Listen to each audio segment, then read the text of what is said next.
Hey everyone, welcome into lecture number 12 of linear algebra. This lecture is on the introduction to orthogonality. So let's start by defining something called a scalar product on Rn. So I'll write this out here. The scalar product on Rn. Here we're thinking of Rn as a vector space. So n-dimensional vector space of vectors of n real numbers, right? So the scalar product is a function which takes two vectors in Rn, so Rn cross Rn, and it returns a real number. So it returns a real number, and it's given by this following formula. So it's given by the formula x parenthesis y, so this is the product right here, xy. This is going to be defined to be the product x transpose y. And so if we just think about these vectors in Rn as being vertical vectors, then x transpose is going to be a row vector, x1, x2 through xn, and it's going to be multiplied by a column vector, y1, y2 through yn, and then of course this product is going to just be a scalar, right? It's going to be x1, y1 plus x2, y2 plus all the way up through xn times yn. Okay, so this is defined to be the scalar product on Rn. This is not the only way to define a product on Rn, so it's very important that we call it the scalar product and that we remember that in general, products are not unique on vector spaces. It's additional structure. We are adding structure to this vector space. And not only that, but we are multiplying two vectors with this scalar product, and we are getting back a scalar, a number, right? That's why it's called the scalar product. It returns a number, not a vector. All right, but you guys will remember that this is the same as, or I'm just going to write akin to, but it's at least very similar as, very similar to the dot product of calculus classes, calculus 2 and 3. So we'll say calculus 2. All right, so we are going to use the scalar product in this class to study the geometry of the vector spaces Rn. So scalar products are going to help us study geometry of Rn, and that's the goal of the beginning of this lecture.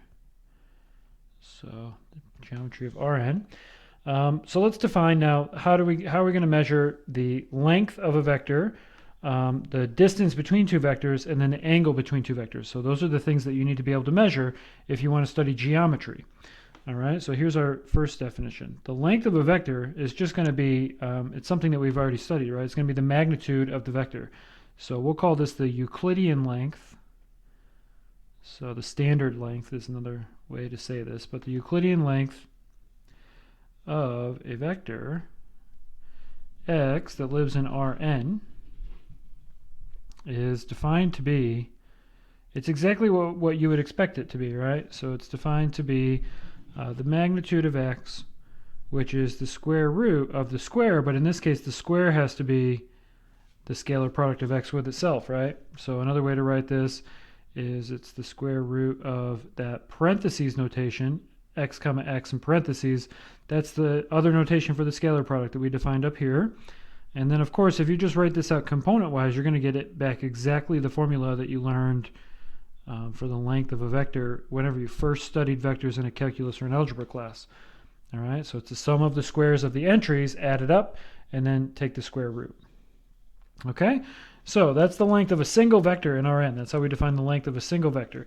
Now, what we really want to do is be able to measure the distance between two vectors. So I think you can probably guess how this is going to go as well, but the distance between two vectors, this is true for any two vectors, x and y, as long as they're in the same vector space, so as long as they're both in Rn, this is given by the following. So it's given by d of xy, distance, right? It's defined to be the length of the difference vector. So it's the length of the vector x minus y. So geometrically, what does this look like, right? So let's suppose that we have we'll just draw this in 2 dimensions just so we can see exactly how it works, right? But we'll just call this x1 and x2. So if we have, say, a vector x here, and we have a vector y here, right? Then the vector x minus y is going to be the vector that points, so x minus y is going to be the vector that points this way, right? So that's the vector x minus y. So the distance between these two vectors is the length of this green vector right here. So the length of this one is equal to the distance between the red and the blue vector. As of course these vectors come closer together when they're both in standard form, then the length of this vector that connects the two tips, that's going to become very small, right? And as the endpoints get further apart, this vector is going to obviously get longer, right? So that's how we measure that. Now, since we have this picture here, we can also talk about the angle between two vectors. So the angle between these two vectors is going to be defined to be the smallest angle, okay, because there's actually two angles between them, right? But the smallest angle between these two vectors in the plane that they define. So in Rn, there's more dimensions, right? If n is larger than 2, there's more dimensions where these vectors live. But if you pick any two vectors, they're going to form a plane that they live in, right? They're going to form a plane that they live in. Any two non-zero vectors are going to live in the same plane, unless they're in the same line. And we'll talk about that in a little while here. But if there is some angle between them, then they're going to form a plane. And so the angle that we measure between them is going to be the smallest angle in that plane, measured just as you would measure it in a calculus class. Okay, so up here we define the distance. Now we want to define this angle, and for this we need to be a little more careful about how we say it, because you can define the distance between any two vectors, but for our angle we want to make sure that neither of the vectors are the zero vector. So remember, the zero vector is the only one that doesn't have a direction, right? So the angle between two non-zero vectors. So this is important that we say non-zero here. Vectors x and y in Rn is defined to be the smallest positive angle in the plane that they define. So we'll write that out because that is important geometrically to understand what we're measuring here. It's smallest and it's positive angle in the plane determined by these two vectors.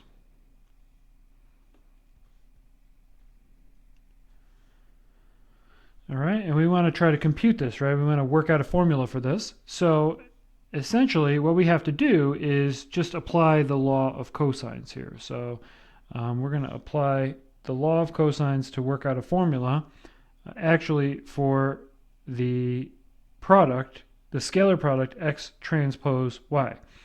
All right, and so the way this works is we have a couple of things here, but this side in the green, up here I've drawn this picture so that the green represented the magnitude, but let's just consider the green vector as not a magnitude. But on one hand, well actually let's consider it as magnitude. So x minus y.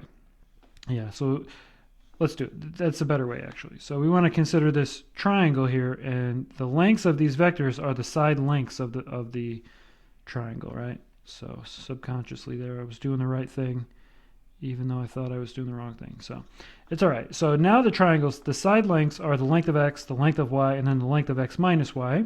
So on one hand, the length of x minus y squared, this is determined to be, right, this product here is squared, so the square root's going to be gone, right? So it's going to be x minus y transpose times x minus y, all right? And so I claim, I'm going to write this out, but I'm going to claim that this scalar product distributes, that it's going to distribute over these minus signs. So it's going to become x transpose x minus x transpose y minus y transpose x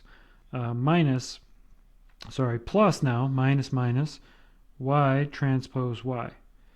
All right, so verify this. Recommended exercise. Verify that this distributive property is true. And then the next thing I'm going to do is, so this should probably all be in black here. It's okay. The next thing that I'd like to do, though, is I'm going to do is write down, so this is the length of x squared by the same reasoning, right? This is the length of y squared, but on the other hand, this one is minus 2 x transpose y x transpose times y. So the scalar product of x with y. All right, so the claim here is to verify that essentially the scalar product is symmetric, that if you switch the order of these two, you get the same number back, right? So verify both of these steps that these are both valid. That's a recommended exercise for you guys. You can pause right now and do it, or you can work this out later when you're going through your notes. All right, so on one hand, just by the definition of our scalar product, this is what we get, right? So we have this expansion of this x minus y, the distance between x minus y squared. On the other hand, we can apply the law of cosines to this angle theta. So the law of cosines, just from trigonometry, says the following. The law of cosines says that the length of this squared, so that's exactly the same left-hand side, x minus y squared. This is going to be equal to the sum of the squares of these two, right? So length of x squared plus length of y squared plus length of y squared minus 2 times the length of x times the length of y times the cosine of the angle that's opposite that side, and that's the angle theta, right? So time minus 2, length of x, length of y, cosine of theta. So that's our law of cosines. All right, but they both equal the same thing. Both of these equations equal the same thing. So length of x minus y, quantity squared in terms of the scalar product equals this. In terms of trigonometry that we know, law of cosines equals this. So these two right-hand sides must be equal to each other, right? And so then what we obtain is that the length of x squared minus 2x transpose y plus the length of y squared should be equal to the length of x squared plus the length of y squared minus 2 times the length of x times the length of y times the cosine of theta. All right, look what happens. Length of x squared is on both sides. Length of y squared is on both sides. Now we have minus 2x transpose y equals minus 2 length of x, length of y, cosine of theta. All right, and so these minus 2's will cancel as well after we've canceled the red, right? And so we are left with this formula for the scalar product, so x transpose y, in terms of the cosine of the angle that's between these two vectors. So the length of x times the length of y times the cosine of theta. All right, so there's a formula that relates the scalar product to the cosine of the angle between the two vectors. All right, what if we wanted to solve for the angle theta itself? Well, remember, we made this assumption up above that both of our vectors were non-zero, and so that means that the lengths of our vectors are also non-zero, and so we can divide through, right? So we can solve this for theta, actually. So solving for theta, we obtain that theta is going to be equal to, on one hand, we just divide, so x transpose y over length of x, length of y, but we need to then take the arc cosine, right? So it's the inverse cosine of this ratio. All right, so that's the angle between the two vectors. And remember, the range of arc cosine is from 0 to pi, right? So the range of this is from 0 to pi, and of course, that's going to be the smallest angle measured between the two vectors, where 0 means they're in exactly the same direction. So they actually don't live in a plane, they just live on a line and they're pointing in the same direction. And pi means kind of the same thing, but in the opposite, right? So pi would mean that they're lying on the same line, but pointing in opposite directions. So the angle would be a full pi, full half rotation. Okay, so that's the angle between the two vectors. All right, now the whole point of this is, well, number one, to define the tools that we want to use to be able to study the geometry of these vector spaces.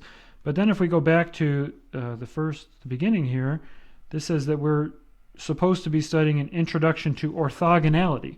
So now we need to define orthogonal, okay? So we can use these two formulas that we just worked out to help us understand what it means for two vectors to be orthogonal.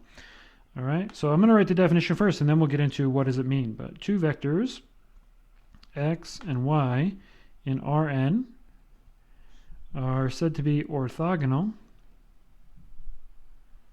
Orthogonal, this is our word. You probably heard this in calculus class, but orthogonal if and only if x transpose y is equal to 0. The scalar product of the two is equal to 0. Well, how can this happen? There's two ways, right? So, well, there's at least two ways, but there's really two general ways, and then from there are some sub possibilities. But the two main possibilities are, number one, that one of these vectors is the 0 vector, right? So x transpose 0 is equal to 0, right, for any x.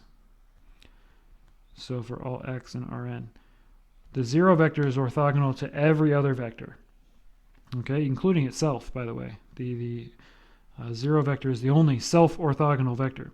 The other possibility, though, is that if x transpose y equals 0, then that means that this product equals 0, right? The length of x times the length of y times cosine theta equals 0. What I mean here is that the other possibility, then, that if it's not case 1, if one of them's not 0, if neither one of them is 0, then they're both non-zero, right?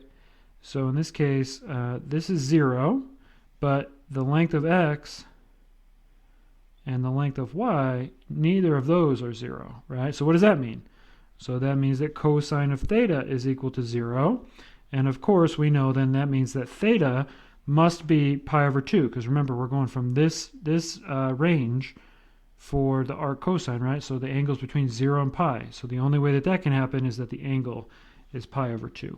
So orthogonal means that either one of the two vectors is the 0 vector, or the angle made by the vectors in Rn is pi over 2. So the angle between the two vectors in Rn is pi over 2. All right, so now let's use these ideas here to study some geometry. So the next thing we want to talk about are projections.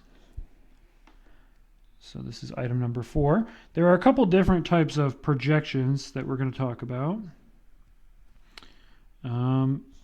So I'll write this out here, but let's suppose, again, that we have two non-zero vectors. So we're going to let x and y be vectors in Rn and be non-zero. So neither of these are the 0 vector. Then we could draw a picture similar to the one that we drew before. I'm going to draw the vector x like this and the vector y like this. And we're going to throw the angle theta in here. And so what we want to do here is we want to measure the projection of x onto y. We can do this in either direction, but for the sake of the setup, let's project x onto y. So what are we looking for? Well, we're looking to find the shadow that x casts on y that forms a perfect 90-degree angle, or pi over 2 radian angle right here, right? So there's, if we were to shine some kind of a light, can't really see it, but if we were to shine some kind of a light right here, right, then this right here should be a right angle, and then the projection that we want to actually compute is going to be this vector. So this vector right here we'll call P, and another way to write this vector P is going to be, there's going to be a couple ways. So on one hand, this is going to be alpha times u, where u is a unit vector in the direction of y, because it's very clear that this vector P is in the direction of y, right? So we just need to figure out how long should this vector P be. So what should its length be? And then its direction is determined by u. So u is in turn determined by y, right? It's a unit vector in the direction of y. So it's just y over length of y. All right. On the other hand, this is going to be the projection of x onto y. So another way to write this is like a constructive way to write it. It's going to help us write down a formula for it.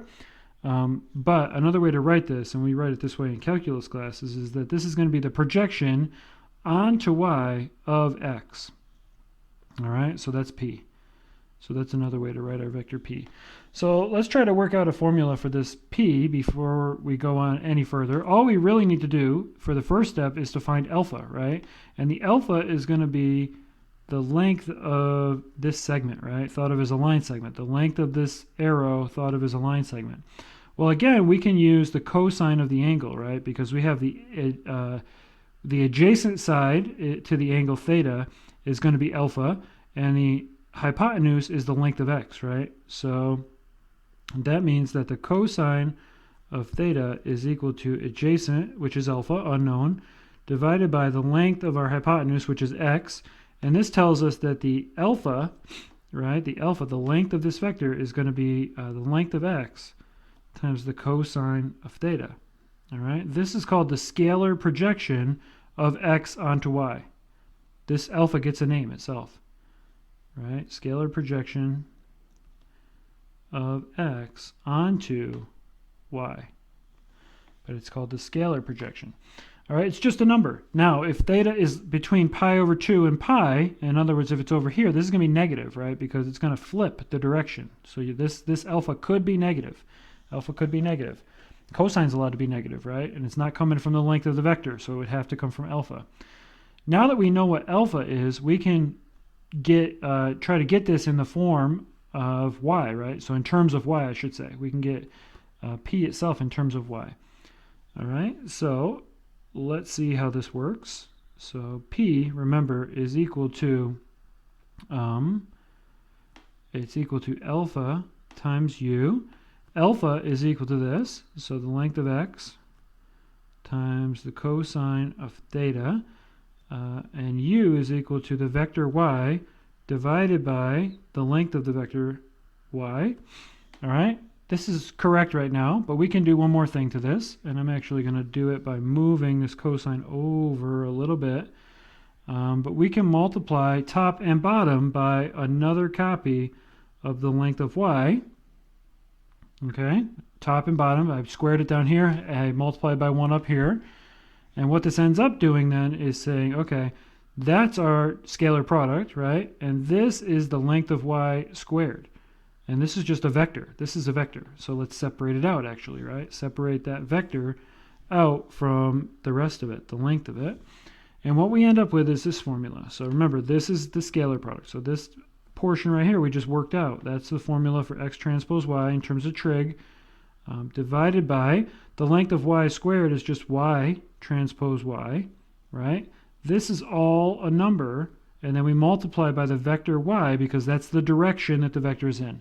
So right here, this is a formula for our vector p, and this is the vector projection of x onto y. Notice that y is doing most of the work here. X only shows up in one place, right?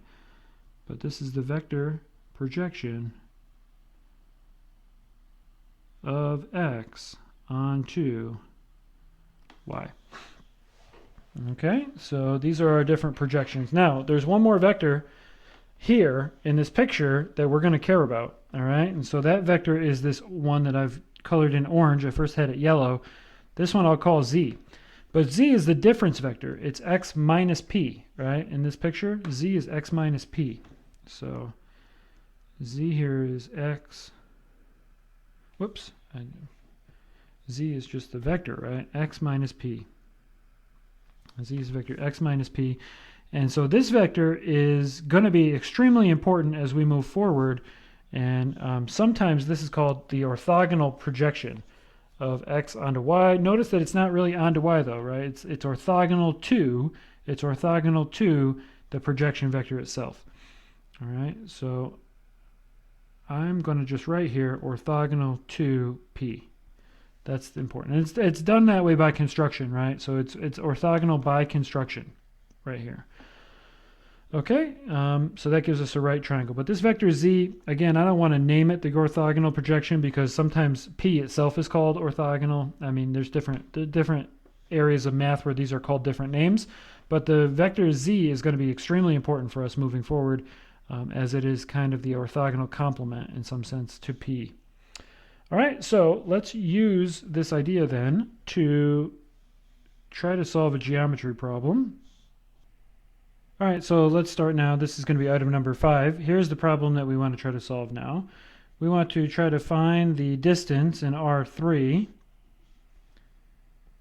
So distance in R3 from the point. So from the point 1, 1, 1 to the line. So to the line that's given by, so it's in vector components, it's just given by the following up. I'll write it as a parametrized curve here. But x is going to be equal to 2t, y is going to be equal to 2t, and z is just going to be equal to t. All right, and so in calculus notation, this would be maybe called r of t. Let me draw the scenario here, though. So the main idea here is going to be that we have our x, our y, our z coordinate system, and our line is going to be kind of somewhere out here. This is our line L, and again, this is the kind of parameterization of that line L.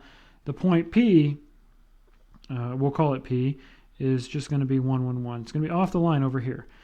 Okay, and so the idea is we want to try to find the distance between this line and this point. So we need to find basically the length of this little line segment that is perpendicular to the line itself.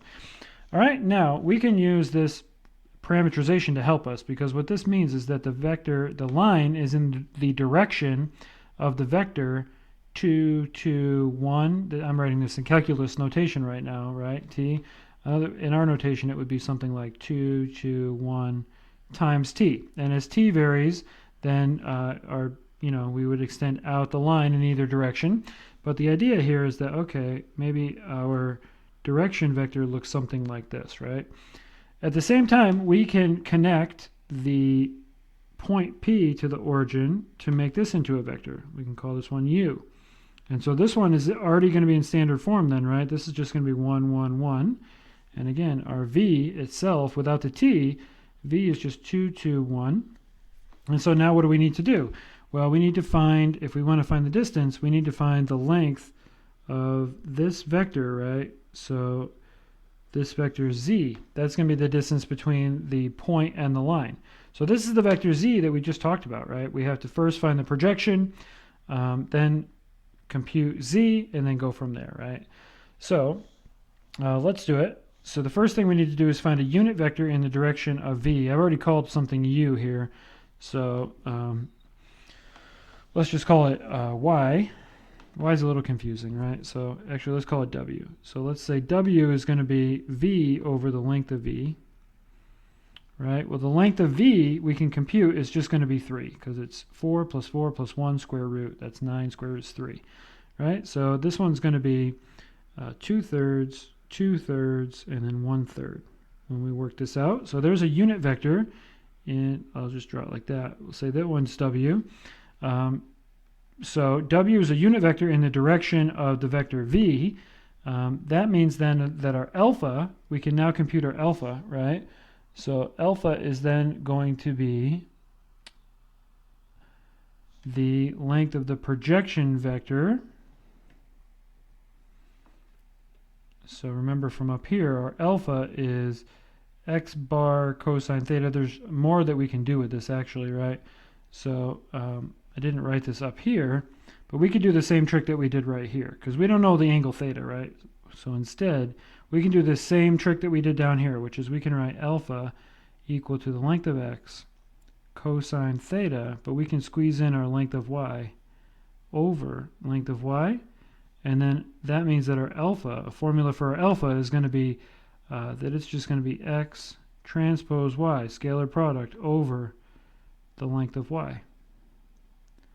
But that's the scalar projection then. So x transpose y over the length of y. Okay? Now, if we have w already, then we can perform all of this with our w. All right? So our alpha is just going to be u transpose, what we've called u in this problem, u transpose w. All right? So that's going to be 1, 1, 1 times 2/3, 2/3, 1/3.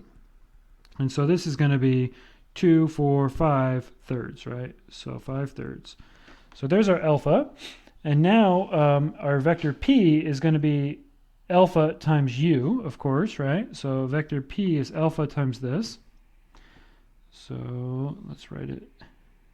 Now p is the projection, so p with a hat, right? So let's write that as, let's make that one, I'm running out of colors here. Let's make that one light blue. So this one is going to be the vector p. But p is alpha times, in our case, w for this example. And so this is going to be 5/3 times 2/3, 2/3, 1/3. And so this is the vector, 10/3, 10/3, 5/3. So that's our vector projection of this vector u onto v. Right? That's the vector projection. We need to now compute z. So z is equal to p minus w, u minus w in the notation that we have here, right? So u minus w. So u minus w. So that's the vector 1, 1, 1 minus this vector 10 thirds, 10 thirds, 5 thirds. And so this one's going to be negative 1 third, negative 1 third. This is not thirds. This, I didn't multiply this correctly, and I'm sure you were yelling at me. This is supposed to be ninths. And in my mind, I was working in ninths because I got the numerator right, but 3 times 3, right? 2 3s on the bottom. So negative 1 ninth, negative 1 ninth, and then this one's going to be positive 4 ninths in that direction. That's our vector z. And now finally, that's the vector that we want to find the length of, right? So that one's going to do it for us. So let's now compute that. So this is our distance between the point P and the line L. It's going to be the length of this vector z. We just talked about how important geometrically this vector is going to be, and now we're seeing it. So this is going to be the sum of the squares of the square roots. The bottom has the same number, right, all the way through, so that's going to be a 9. But this is going to be 1 plus 1 plus 16. And so this is going to be square root of 18 over 9. That's, of course, 3 root 2 over 9, which is root 2 over 3. And so that's the distance between the point P and the line given by this parametrization. So in the direction of this vector v. Okay, so that's how we can use these vectors and vector projections to work out some geometric computations in our spaces Rn. Once you get everything in terms of vectors, you just have to work out the different lengths of those vectors and projections, just very carefully work everything out. And if you've changed the letters of them from the formula, then you have to be careful to match up the letters, right? Like I did on this one. But that's going to happen, so it was a good example.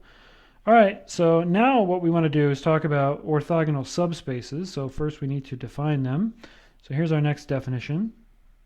But two subspaces of Rn. So let's call them X and Y of the same parent space, Rn. The two subspaces are said to be orthogonal to one another, of course, if and only if X transpose Y equals 0 for all combinations of X in X and Y in Y.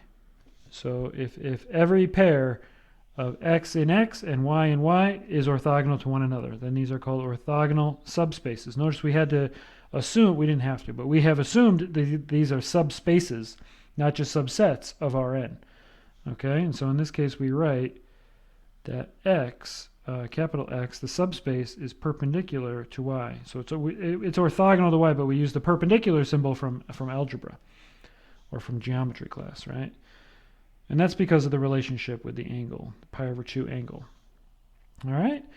Now, once we know this, once we have this definition, then we can think about, well, what if you have only one space, right?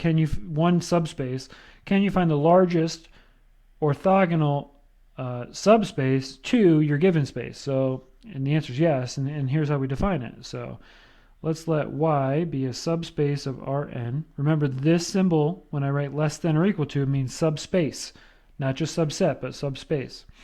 All right? Then the set of all vectors in Rn that are orthogonal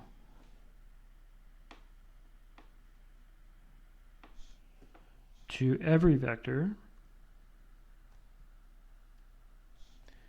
in Y, this is called the orthogonal complement of Y. So orthogonal complement of Y in Rn. All right, and so there's an easy way to define this. We write it as y perp, this y orthogonal symbol here. But it's got to be all the vectors in Rn for which, remember, orthogonal is defined by the scalar product, right? So it's got to be all the x in Rn such that x transpose y is equal to 0 for every y in y. Because the x's, it's got to be the family of all the x's that are orthogonal to every single vector y in y. Little y and big Y, right? So that's what it means to be the orthogonal complement. All right? Now, there are a couple subspaces that we are going to study extensively and that have this property. So this is item number 7. So here's a theorem, and then we'll dig a little deeper into this after we've written the theorem down. But let's let A be an m by n matrix. So A is m by n. Then here's the theorem, and then we'll kind of get back. We'll unpack exactly what it's saying after I write it down. But here's what the theorem says. It says that the null space of A is equal to the range of A transpose orthogonal complement. So it's the null space of A is the orthogonal complement of A transpose of the range or the image of A transpose. All right. And similarly, the null space of A transpose is the orthogonal complement of the image of A. All right, and these live in different spaces, these two. So one of them lives in the domain space, which I'm circling the codomain space. One of them lives in the domain space, and the other lives in the codomain space. All right, so let's recall how this works. This is the end of the statement of the theorem. We're not going to prove this, but we can at least examine what it's saying here.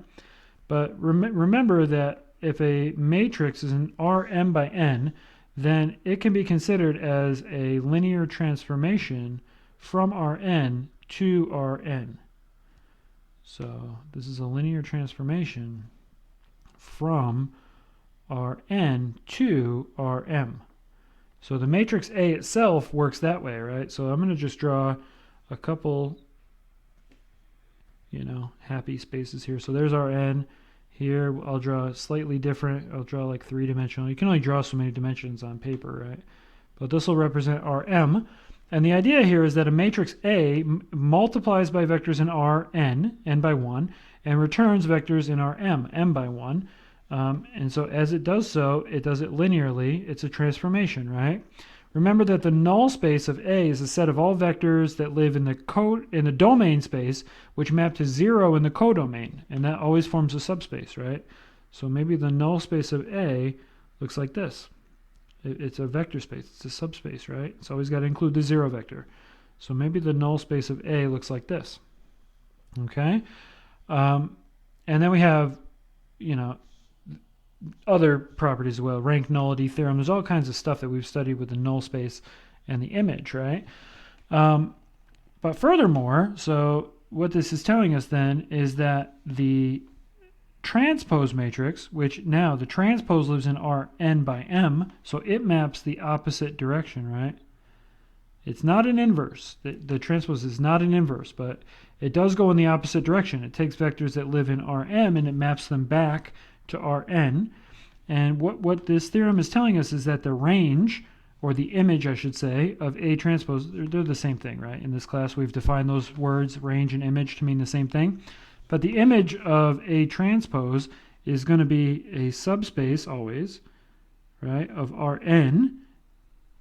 And what the theorem says is that it's got to be orthogonal to the null space. So this is the image or the range of A transpose. Okay? And so those are orthogonal complements of one another. And then the same situation is true over here. So over on this side, maybe the null space of A transpose is like a 2-dimensional plane, right? So maybe this is the null space of A transpose. And then what the theorem says is that if that is true, then the image of A, in this case would be 1-dimensional, is orthogonal to that. It's an orthogonal subspace. Okay, so let's then look at an example here, and then we'll get into a few more details. as we finish off this lecture. But I guess we're on item 8 now. So item 8 says the following. So let's just look at a simple example here. But here's an example. Let's say we have a matrix A that maps R2 to R2. So it's a 2 by 2 matrix, and it's just given by the simple formula of 1, 2 in the first column, 0, 0 in the second column. It's very easy to write down a transpose, right? Transpose doesn't take a lot of computing. All you do is swap the columns with rows, right? And so A transpose is going to be 1, 2 in the first row as opposed to column, and 0, 0 in the second row. All right? And now let's write down each of these subspaces. There are a couple of these that are just very simple to look at, right? They are the images, right? So the image of A, remember, the image is the column space. The image is always the column space of A. Right? So the image is a column space of A. So this is going to be all the vectors that look like alpha 1, 2 plus beta 0, 0. But 0, 0, the 0 vector can't be linearly independent with anything, right? So that one doesn't matter. So this is it, right? So our image space here is the span. So the image of A, or the range of A, is the span of the vector 1, 2 of the first column. That's it. All right, so that's the range of A. All right, what about, I'm going to leave some room here, but what about the range of A transpose? Well, A transpose, again, it's the column space, right? So the range or the image is the column space. So it's the column space of A transpose, which happens to be the row space of A. You know, we don't really have to write that down, but that's, of course, because of the way transposes work, that's the row space of A. But either way you look at that, and we'll look at it as the column space here, this one's going to be the span of just the first one. The second is a linear combination of the first, right? Just by looking at it, we can see that this is going to be the span of what we know as E1, the basis vector E1, right? All right, so at this point we can now write down that, I'm going to write this over here, but the orthogonal complement of this space is very simple. It's going to be all the vectors that are orthogonal to 1, 0, where they're going to be the ones that have a 0 in the first component and anything in the second component, right? So this is going to be the span, the orthogonal complement of this image space that I just wrote down is going to be the span of 0, 1 as opposed to 1, 0, right? And this becomes then the null space of A. Well, let's think about that in terms of the column space over here, right? So if it's the span of 0, 1, then that means that it's going to be the span of all the vectors that are 0 times the first plus anything times the second, right? So this is all the vectors that look like 0 times 1, 2, 0 times the first column plus alpha or beta or whatever, right? Free variable times 0, 0. And yeah, that makes sense, right? That's the null space of the matrix A itself. It's the orthogonal complement of A transpose. All right, well, we can do the same thing up here, right? So the null space of A transpose is going to be, whoops, sorry. Is this right? Yeah, the null space of A transpose is going to be the orthogonal complement of the column space of A. All right, and so this is going to be all the vectors that are orthogonal to this one, right? To 1, 2, and then obviously linear combinations of this. But that's just scalar multiples, right? Scalar multiples are not going to change the value. If the scalar product is equal to 0, a scalar multiple is not going to change it because 0 times anything is 0. So these ones end up being, just by looking at this, we need orthogonal to this. So we need the scalar product to equal 0, which means our vector should be -2, 1. So that when we multiply them together, we get -2 plus 2, right? And so this has to be the span of the vector of the form -2, 1. All right? And so this one, again, we want this to be the null space, right? So this is going to be stuff like alpha times -2 times 1, 0 plus beta, or sorry, alpha again. It's only a single vector, right? Sorry. Alpha times this vector right here. When it's multiplied, when it's A transpose times this vector, it's going to be negative 2 times 1, 0, plus 1 times 2, 0, right? And so then we have alpha times, look what we have here, negative 2 plus 2, this is going to be 0, obviously. 0 vector. All this is just a check right here. This right here is good enough, right? The span of this. And that can be done by inspection or by actual computation. All right? But those, very simple example, but those are the what we call the 4 fundamental subspaces of this matrix A. So these 2 null spaces and the 2 image spaces, those are the fundamental subspaces of the matrix A. So these are the fundamental subspaces associated to A. All right, and again, they are N of A, R of A transpose, N of A transpose, and R of A. And then pairwise, these 2 are orthogonal, these 2 are orthogonal to one another, right? Pairwise orthogonal right there. Okay, so let's see. We've only got a little bit left here. Let's write down a theorem next. So this will be item 9 now. So item 9 says the following theorem, and this is going to lead us into a discussion about a different kind of sum. But this says that if, and it's kind of follows from the what we just wrote down the previous one, but if S is a subspace of Rn, then the dimensions of S and its orthogonal complement must add up to n. So the dimensions of S plus the dimension of S perp, orthogonal complement, must add up to the whole space. So if you start with the dimension of the whole space. So if you start with a subspace, right, then take its orthogonal complement, then together the dimensions of those 2 subspaces add up to the dimension of the whole.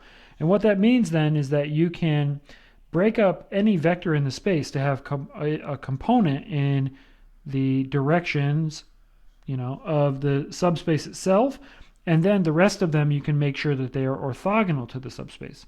So the vector can kind of be projected onto the subspace, onto the orthogonal complement, and together that can describe the vector without having to write down anything that's in between in some sense, all right? So here's another definition, but if U and V are subspaces of some vector space W, all right? And so this is a general definition for general vector spaces. So we should write down what W is.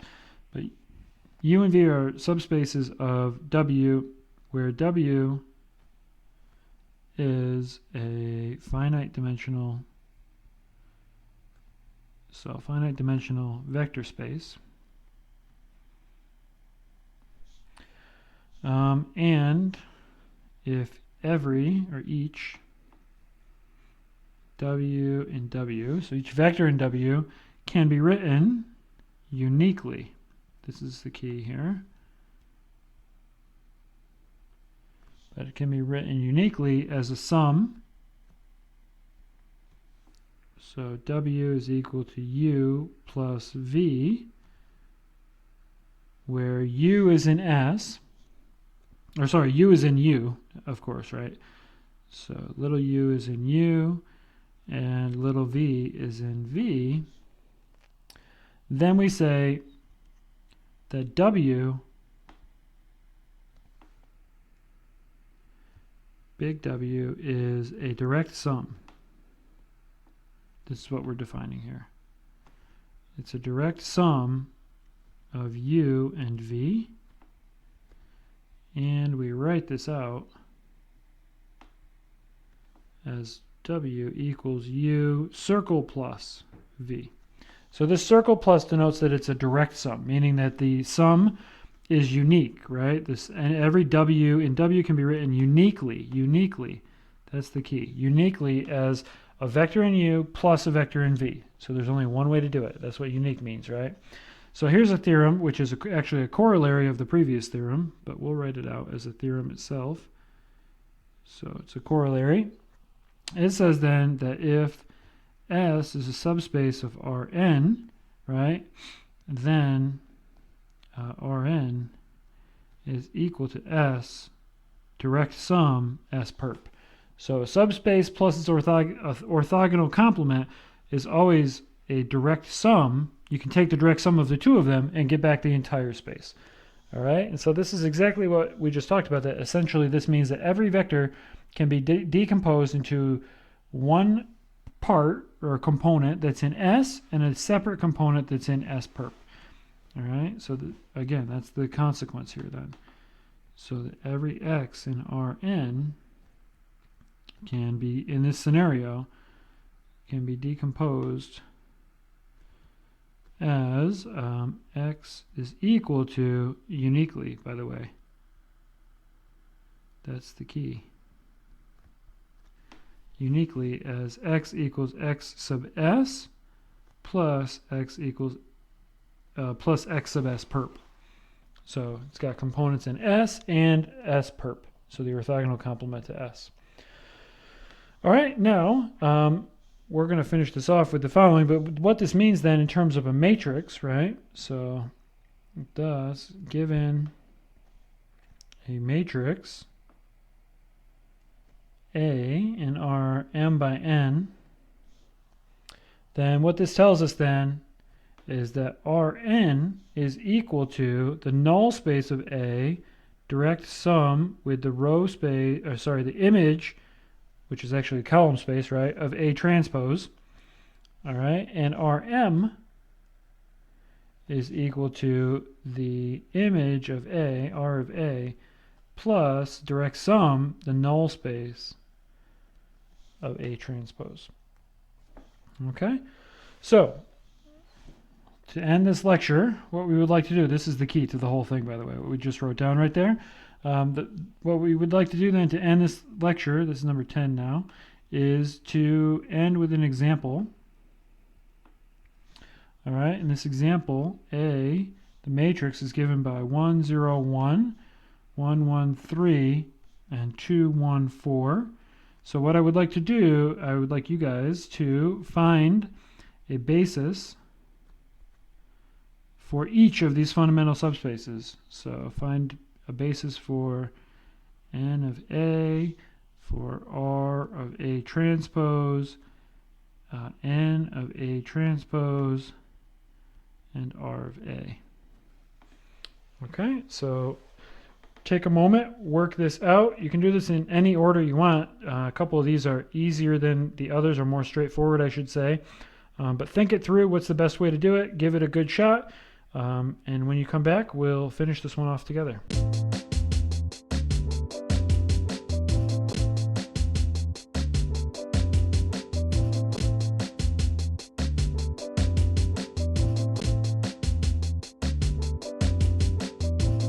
Okay, so the first thing that we can do is test this all out by, if we take the determinant of this thing and we get that the determinant is non-zero, then that means the matrix is singular.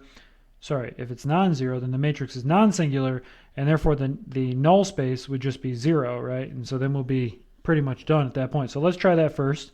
If it doesn't work out, then we go from there. So we'll start with the determinant and go, like I said, go from there. I think it's going to be pretty clear that it's not, but that's okay.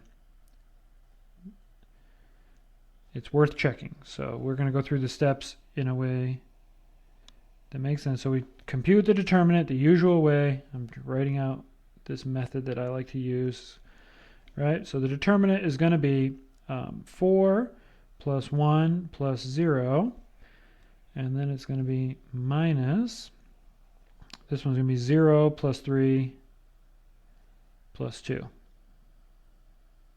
And so very easy to see, 5 minus 5 is 0. So what this does mean, though, is that the null space of A is not trivial, right? It's not the trivial vector. the trivial subspace. It's just not just the zero vector. There's got to be more, all right? So instead of starting with the null space of A, we will get to the null space of A. Let's look at the column space of A, because the column space of A is the image, right? So remember that the range or the image of A is the same as the column space of A. And just look at this one. So if we add together column 1 to column 2, they give us column 3, right? So just, and this doesn't always work, right? But just by staring at this, as I wrote down this step, I noticed it, right? So notice that column A1 plus column A2 is equal to column A3, and columns A1 and A2 are definitely linearly independent because of this middle component, right? This middle component, there wouldn't be any way to get from this to this by scalar multiplication, all right? So, and A1, A2 are, these two independently, are linearly independent.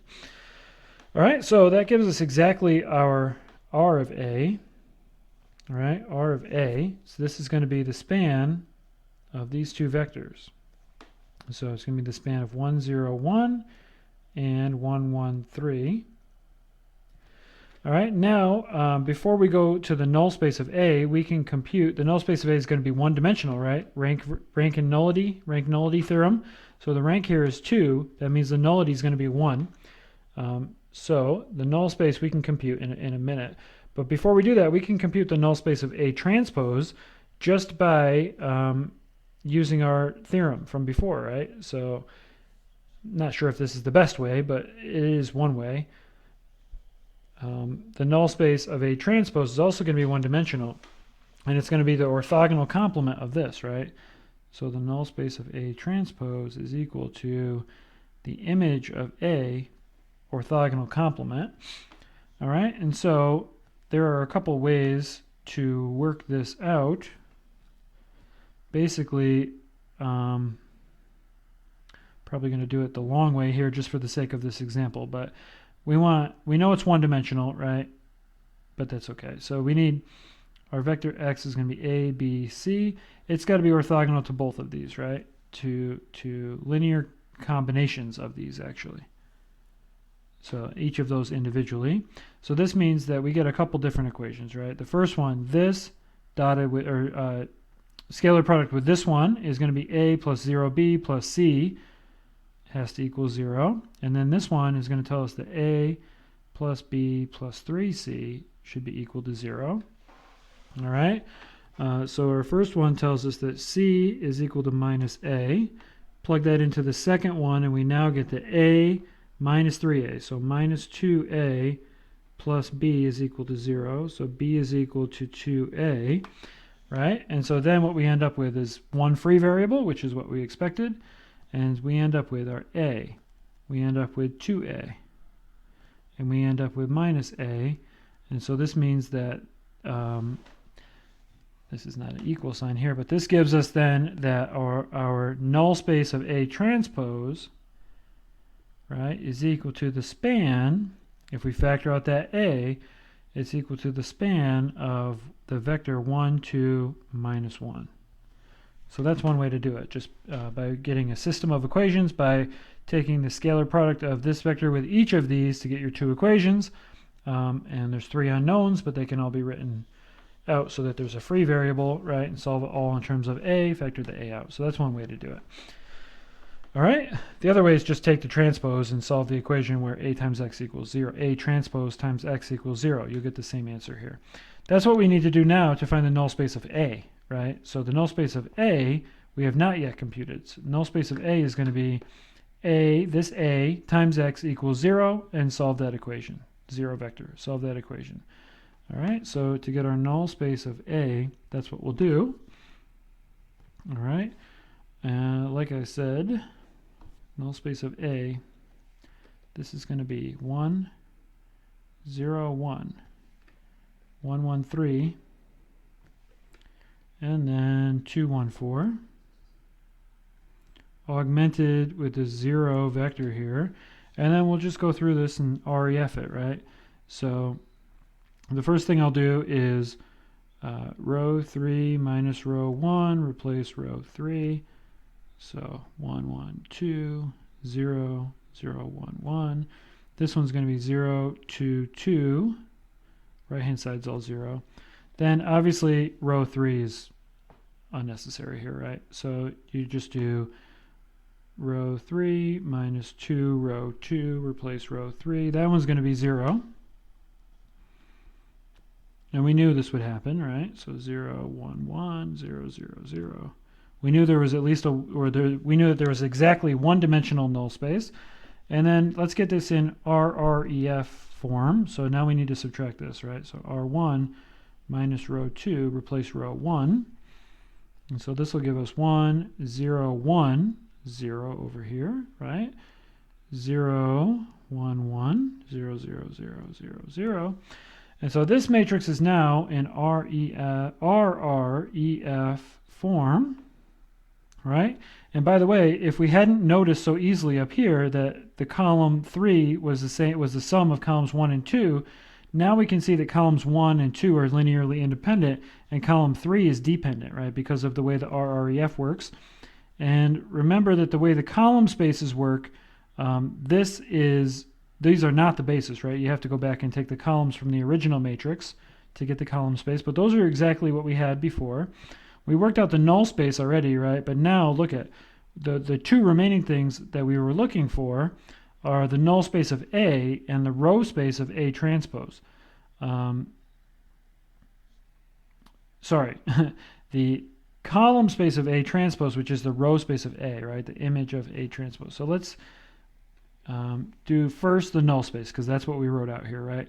So first the null space, it's going to say the following, right? So x1 is going to be equal to minus, well, let's write it this way.